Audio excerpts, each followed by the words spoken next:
నూలు నూలులో శతాబ్దాల గౌరవం, పట్టు పరంపరకు ప్రతీక, సంప్రదాయానికి శాశ్వత చిరునామా సఖి. వైష్ణవి పెద్ద అన్న రవితేజ ఉన్నాడు. ఒకసారి వాళ్ళని చూడాలన్నా కూడా నిజంగా ఇంట్లో అసలు కనీసం ఏడ్చి ఏడ్చి మొత్తం నీరంతా ఎండిపోయినట్టు పరిస్థితి. రవితేజ నిజంగా ఈ కష్టం ఎవరికి కానీ మీ చెల్లి ఈ విధంగా చంపబడుతుందని, కడుపుతో ఉన్న మీ చెల్లిని కనీసం కనికరం లేకుండా చంపే అసలు ఊహించారా మీరు ఎప్పుడన్నా ఇలా జరుగుతుందని? వాడు ఇలా ఇంత దుర్మార్గానికి విడిగొడతారని అనుకున్నారు ఎప్పుడైనా? నేను పెళ్లి అయితేనే ఊహించారు అసలు. నాకు తెలియకుంటే పెళ్లి చేశారు. నేను పెళ్లి చేయలే, దాని రిసెప్షన్ వెళ్ళి అక్కడ 5 సంవత్సరాల నుంచి దానికి నాకు మాటలు లేవు. ఎందుకని? చిన్న గొడవ, దానికి కొంచెం కోపం ఎక్కువ, అలగడం ఎక్కువ. అలగడం వల్ల నాతోటి మాటలు బంద్ చేసింది. ఆ బోర్డు మాట్లాడుకుంటున్నాం చిన్న చిన్న. ఇప్పుడు ప్రేమించిన విషయాన్ని చెప్పిందా మీకు? మధ్యలో ఏమన్నా చెప్పిందా?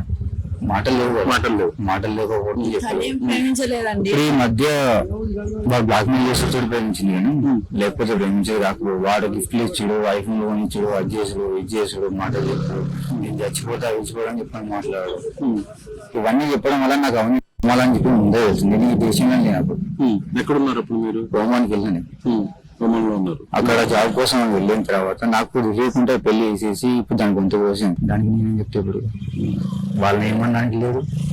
వాడితో ఎప్పుడన్నా మాట్లాడారా మీరు హరిబాబుతో? ఎప్పుడన్నా పెళ్ళైన తర్వాత మాట్లాడి పెళ్ళైన తర్వాత ఇక బాగా అని చెప్పి యాక్సెప్ట్ చేయాల్సిందే తప్ప.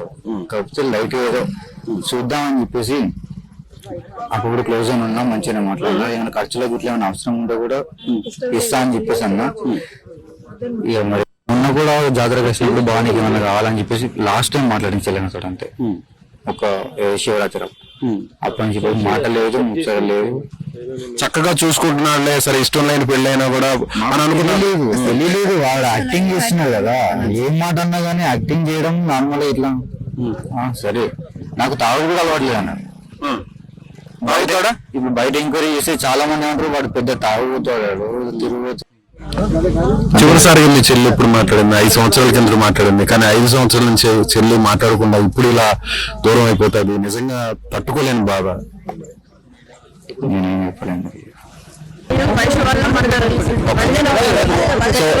సో వైష్ణవి వాళ్ళ వదిన ఉన్నారు. ఆమె ఆవేదన నిజంగా చాలా అందరినీ ప్రశ్నిస్తుంది. ఒకసారి ఆమెతో మాట్లాడదాం.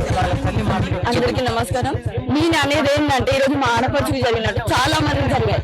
ఒక 1 year బ్యాక్ ఇలాగే ప్రెగ్నెంట్ ఉన్న అమ్మాయిని రూమ్ లో ఉరి తీసి గుంజుకొచ్చారు కిందరు. అక్కడ ఏమన్నా హైకోర్టు ఏమన్నా కేసు వేసిందా, ఏమైనా చేసిందా హైకోర్టు? ఏం చేయలే. కొన్ని డేస్ మాత్రమే ఉంటది, 10 days 15 days 1 month అంతే. కానీ చట్టం మాత్రం ఏ మాత్రం పట్టించుకో. ఈ social media waste, high court waste. మీరు ఎలాంటి శిక్ష పడాలనుకుంటారు? మీరు శిక్ష వేయాలి ఇలాంటి వాళ్ళకి. మీకు ఎప్పుడన్నా వైష్ణవి చెప్పింది అట్లా వదినా నాకు కొంచెం అతను టార్చర్ పెడుతున్నాడు, కట్నం కావాలి? నేను అసలు అతను ఏం చెప్పలేదు సార్.